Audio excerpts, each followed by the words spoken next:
Pity the Billionaire is a response to the direction in which public opinion in the US has moved in the wake of the 2008 crash. Can you explain what it is that you see happening? Well, the country's taken another enormous shift to the right. This is the United States we're talking about here. Has taken this huge shift to the right as a response to hard times. And this is strange for several different reasons.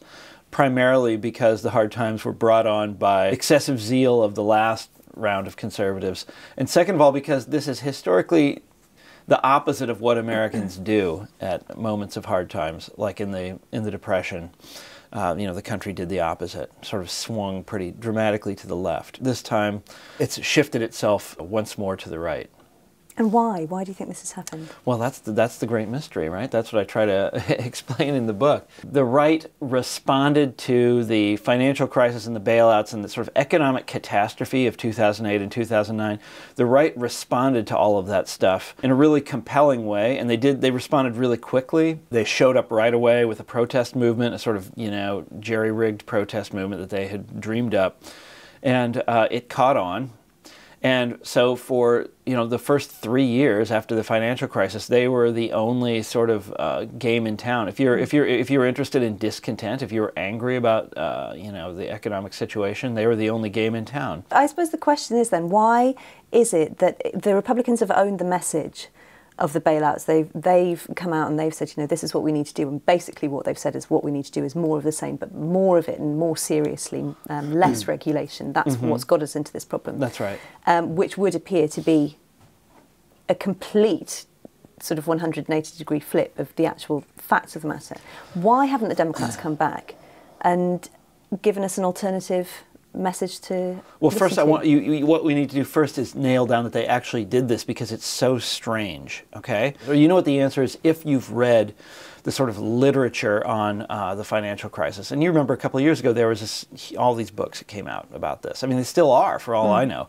But they all point to the same thing, which is deregulation of the financial sector. And that was the great American economic project of the last 30 years, was to deregulate the financial sector. Republicans and Democrats joined in. Everybody was doing it. And it involved not just overturning laws, but what we call desupervision, where they basically defund or otherwise disable the regulatory agency. The group that has profited the most from the economic collapse, or the group that has enjoyed the most success in the aftermath of the economic collapse. What they are promising to do is to roll back government interference in the market, to go to war against what they call red tape, and to somehow achieve this kind of pure free market state that we've never really been able to achieve in the past. As you mentioned, because it's like, well, don't they understand that this is what led us astray? They don't pay attention to that, okay? They haven't read those books, and if they have, they don't talk about those books. So they managed to blame the entire catastrophe on government interference in the market. The subprime bubble happened because government forced banks to give loans to poor people, because our government is so socialist and so enthralled to the poor. That's right, the United States of America. Yeah. The United States of America, the government is so firmly in the grip of the poor that they were able to, I'm sorry. So they do say this. I mean, Rick Santorum said it in a presidential debate. And he also, the way he set it up was really interesting. He said what I just described, that basically government forced banks to give bad loans to poor people. But be that as it may, the fact remains that it is possible to disprove this fairly easily. So why do you think the Democrats haven't done that? In Britain, maybe it's possible. I mean, it's why. Look, what you're asking is you're getting at a really important point, which is why don't the Democrats fight back? Why don't they ever, talk about this stuff in a forthright way? This is the Democrats' problem across the board, not just with this one issue, but with essentially wherever you look with the Democratic Party, they aren't really interested in challenging the ideologic of their opponents. Okay, they aren't really interested in some kind of grand political combat. What Democrats like to do is appeal to experts and expertise. Barack Obama was selling the stimulus package a couple of years ago. This is one way in which America has gone down a very different road than Britain, right? You guys have done the austerity thing, whereas America did this enormous stimulus spending in 2009.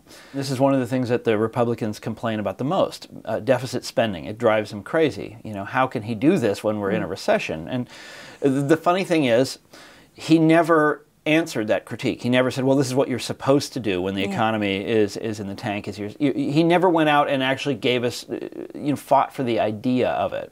And also, what he did was, he appealed to experts. He said, well, some economists say it should be 500 billion, and other economists say it should be 900 billion. So, blah, blah, blah, we're going to do it 700 billion, or something like this. So your aim with writing this book, then, was to get some of that information out there, to tell people... Don't ask me why I write books. I mean, that's like, it's completely crazy. I shouldn't do it. It's a waste of time. Is that what you think? Do you think that's what I think today, but I'll probably change my mind tomorrow. But I have no expectation of ever changing the debate in the United States.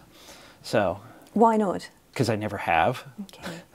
Economics turns out to be an incredibly confusing subject. I don't know if you're aware of this. It's massively confusing. So I've been on a book tour now for 4 weeks, and every day, when I'm in America, I do some kind of radio program. There's tons of confusion out there. People are panicked. People are afraid. The economy is falling apart before our eyes. It's very easy to shift that panic and that fear from something that's, the sort of rightful object of it to something else. If you had a say in where the Democrats went from here, what would you advise them to do? Is there anything that they can do to regain this territory that the Republicans have stolen from under them? Well, of course there is. And, it would take a bunch of different forms, but my model is always the 1930s. And you think of, someone like Franklin Roosevelt, who was able to really sort of capture that moment in the 30s when people were really afraid and speak to their fears, and also at the same time to completely restructure the American economy. When Barack Obama came to Washington, you remember he was this heroic figure at the time. People expected, godlike things from him. And there were these enormous crowds, of people down there on the Mall when he was sworn in. People thought he was, he was a man for the ages. Okay, we all thought that. I confessed a little bit small amount of guilt in that myself. Right. Barack Obama used to talk when he was on the campaign trail about bipartisanship. And, the two sides coming together, and there are no red states and there are no blue states. We're the United States. And I always thought, okay, forget that. Let's get on to the real stuff. That's just ornament. When he actually got to Washington and took office, he really thought that the great problem facing America, and this is America, remember, in economic free fall, where you look out over this unbelievable panorama of fraud, financial fraud, and you don't know who to trust. Okay, in the economic world.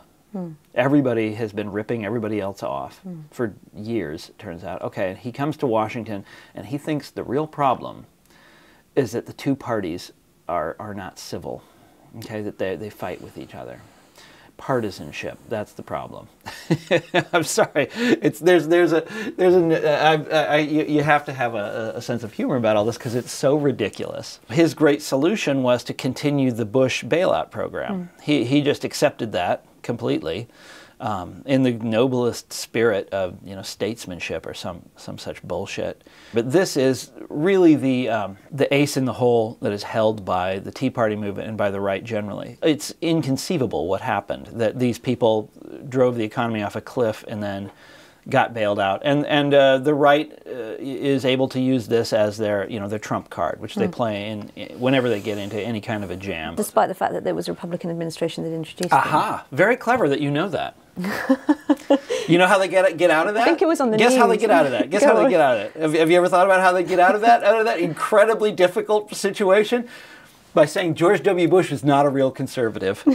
Ding, ding, ding, ding, ding. It's done. They're out of it. No more problems for the Republicans. Right. They can distance themselves from it as easily as that. I have to come back to the question of, it is so easy to refute this. It is so straightforward to say these bailouts were brought in by a Republican administration, and not just George Bush but is a other conservative. conservative, and George Bush was very conservative, and you know, and his Treasury Secretary Hank Paulson was one of these free market devotees, and you know, and then the conservative movement is forever lionizing Ronald Reagan. Guess what? Ronald Reagan bailed out banks too. Continental Illinois. They've or you flip it and look at the other side of the coin. These kind of libertarian bank presidents, you know, these people that read Ayn Rand and believe in the market as this kind of divine force and blah blah blah blah blah. They take bailouts. So I went back and looked at the bailouts in the 1930s, and the Hoover administration, he was the president when the Depression started, was bailing like crazy, and he was criticized for exactly the same reasons as the bailouts were today, which is this incredible cronyism. You know, bankers bailing out their friends, basically. You finish the book by projecting forward into an America if the Republicans come to power come November, after the election. And it's not a pretty picture, is it? What do you envisage happening if that is the outcome? You've got a party that has, when every pundit in America was saying, oh, conservatism's day is done, they have to move to the center, instead of doing that, they purged their moderates. They became an even more concentrated ideological party, even more dedicated to the market, and to a particularly sort of a punitive vision of the market, in which you know, we sort of glory in the markets trampling on the powerless. Okay, that's not something that we take pity on. That's something that we're proud of, and we're happy about it. And it seems to me that that's these guys. They're constantly saying that the great mistake that we made in America is not that we deregulated banks, it's that we didn't deregulate enough, that we never went far enough. And if we just get government out of the way altogether, then finally the market will work the way we know it should, deep in our heart of hearts. You know, and in America, the market has become a kind of religion. I mean, for a certain class of people, it always has been, but it's now widely shared. This sense that markets behave in this particular way, that markets are a true expression of the popular will, that markets are a kind of there's something made by God. They work with the invisible hand, that they are this divine force. And if only we let markets, just completely run everything, then fine, and we get government out of the way, then finally, one beautiful day, we will, there will be in utopia, and this is a utopia, mind you, with no social security, of course. Social security is a standing offense against markets. No FDIC, so when your bank fails, you're out of luck. No, well, I mean, you just go right down the list. Interstate highways, national parks, public schools, by which I mean what you could call state schools. All of these things are and maybe that sounds far-fetched to you, but you think about the distance that the right has traveled since I was a child. I was born in 1965, and all of the things that have come to pass since then are they would have seemed so incredibly improbable. There's just no way that those things could happen in America, and there seems to be no sort of countervailing force that can push in the other direction in my country, and so I think it's reasonable that the right will just continue to gallop. Why not? I mean, who's going to stop them?